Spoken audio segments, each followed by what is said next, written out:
Hello friends, welcome to my channel online teaching with Aastha. आज हम लोग पढ़ते हैं क्रिया।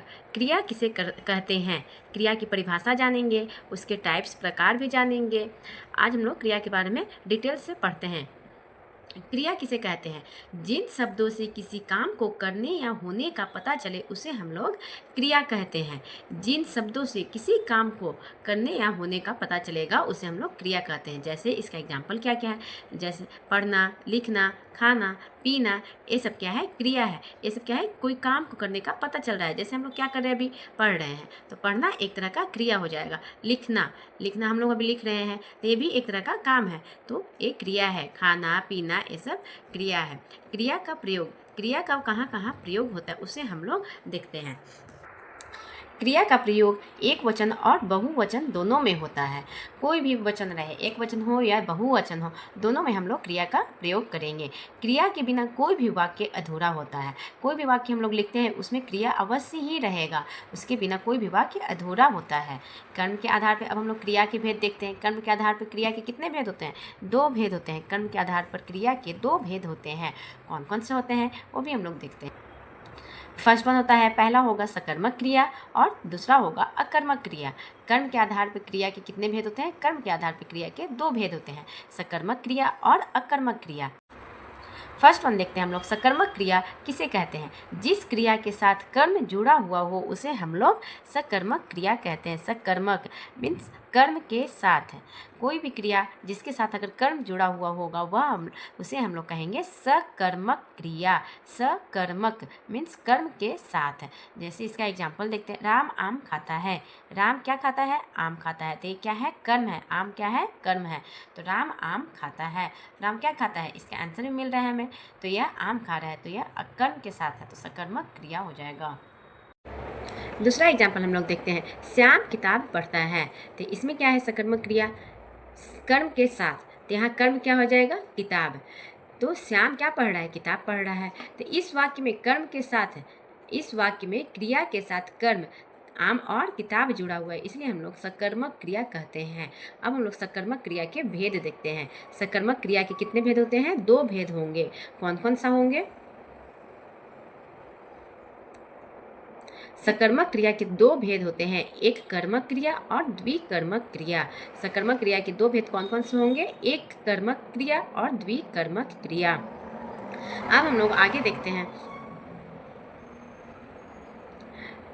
सकर्मक क्रिया हम लोगों ने पढ़ लिया। अब हम लोग देखते हैं अकर्मक क्रिया। अकर्मक क्रिया किसे कहेंगे, जिस क्रिया के साथ कर्म नहीं जुड़ा हुआ हो उसे हम लोग अकर्मक क्रिया कहते हैं।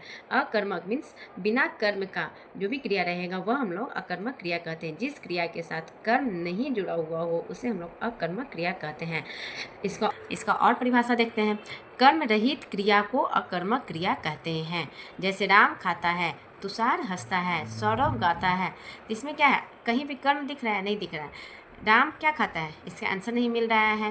तुषार हंसता है, क्या हंसता है, इसका भी आंसर नहीं है, तो ये सब क्या हो जाएगा, अकर्मक क्रिया। इस वाक्य में क्रिया के साथ कर्म नहीं है, इसे हम लोग अकर्मक क्रिया कहते हैं। ये सब क्या हो जाएगा, अकर्मक क्रिया का उदाहरण हो जाएगा। अब हम लोग देखते हैं सकर्मक क्रिया और अकर्मक क्रिया को पहचानते कैसे हैं। उसका हम लोग दोनों का परिभाषा हम लोगों ने देख लिया, सकर्मक क्रिया किसे कहते हैं, अकर्मक क्रिया किसे कहते हैं। अब हम लोग दोनों को पहचानेंगे कैसे। दोनों को पहचान के लिए क्रिया के साथ क्या लगाकर देखा जाता है।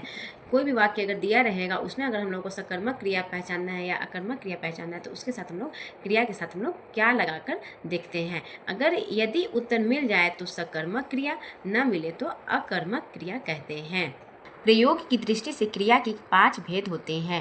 प्रयोग की दृष्टि से कितने भेद होते हैं, क्रिया के 5 भेद होते हैं। कौन कौन सा होता है, सामान्य क्रिया, संयुक्त क्रिया, नाम धातु क्रिया, प्रेरणार्थक क्रिया और पूर्वकालिक क्रिया। कौन कौन से 5 भेद होते हैं प्रयोग की दृष्टि से क्रिया के।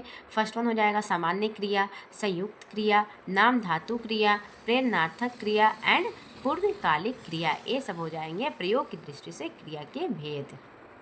अब हम लोग आगे देखते हैं कर्ता। कर्ता किसे कहेंगे, काम करने वाला कर्ता कहलाता है। कर्ता किसे कहेंगे, जो भी काम हो रहा है, जिसके द्वारा हो रहा है कोई भी काम, उसे हम लोग कर्ता कहेंगे। जैसे इसका एग्जाम्पल देखते हैं, कीर्ति पढ़ रही है, यहाँ पर क्या काम हो रहा है, पढ़ना। कौन कर रहा है? कीर्ति कर रही है, तो इसमें कर्ता कौन हो जाएगा? कीर्ति। इस वाक्य में जो भी हम लोगों ने वाक्य देखा, उस वाक्य में हम लोग पढ़ने का कार्य किसके द्वारा किया जा रहा है? कीर्ति के द्वारा किया जा रहा है। अतः यहाँ कीर्ति जो है करता है। रश्मि उपन्यास पढ़ रही है। उपन्यास पढ़ रही है, कौन पढ़ रहा है? रश्मि। तो यहाँ पे कर्ता कौन हो जाएगा? रश्मि। अब उसी तरह हम लोग आगे देखते हैं, धातु किसे कहेंगे? क्रियाओं का मूल रूप धातु कहलाता है। जैसे क्रिया शब्दों का निर्माण धातु से ही होता है। धातु किसे कहेंगे? क्रियाओं का मूल रूप, उसे हम लोग धातु कहेंगे। क्रिया शब्द का भी निर्माण जो होता है धातु से ही होता है। इसका एग्जाम्पल से हम लोग और अच्छे से समझते हैं। जैसे कि लिखना, लिखना क्रिया की धातु क्या है? लीख है। लिखना क्रिया की धातु क्या हो जाएगा? लीख। लिखना क्या? लीख में ही ना प्रत्यय लग गया तो लिखना हो गया।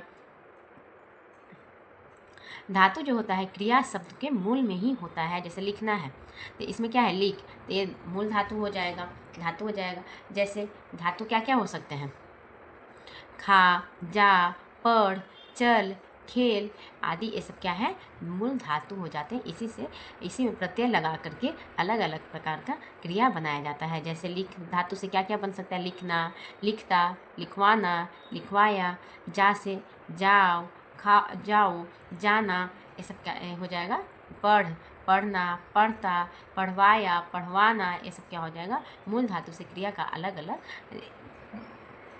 अलग अलग प्रयोग होता है।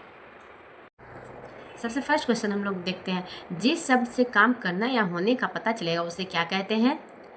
उसे हम लोग क्रिया कहेंगे। एक कर्मक क्रिया व द्विकर्मक क्रिया किसके भेद होंगे? सकर्मक क्रिया के भेद होते हैं। अब एक कर्मक क्रिया और द्विकर्मक। काम करने वाला क्या कहलाता है? काम करने वाला कर्ता कहलाता है। कर्म के आधार पर क्रिया के कितने भेद होते हैं? कर्म के आधार पर क्रिया के 2 भेद होते हैं, सकर्मक क्रिया और अकर्मक क्रिया। एक कर्मक क्रिया किसे कहेंगे? एक कर्मक क्रिया जिस क्रिया का एक ही कर्म हो उसे हम लोग एक कर्मक क्रिया कहते हैं।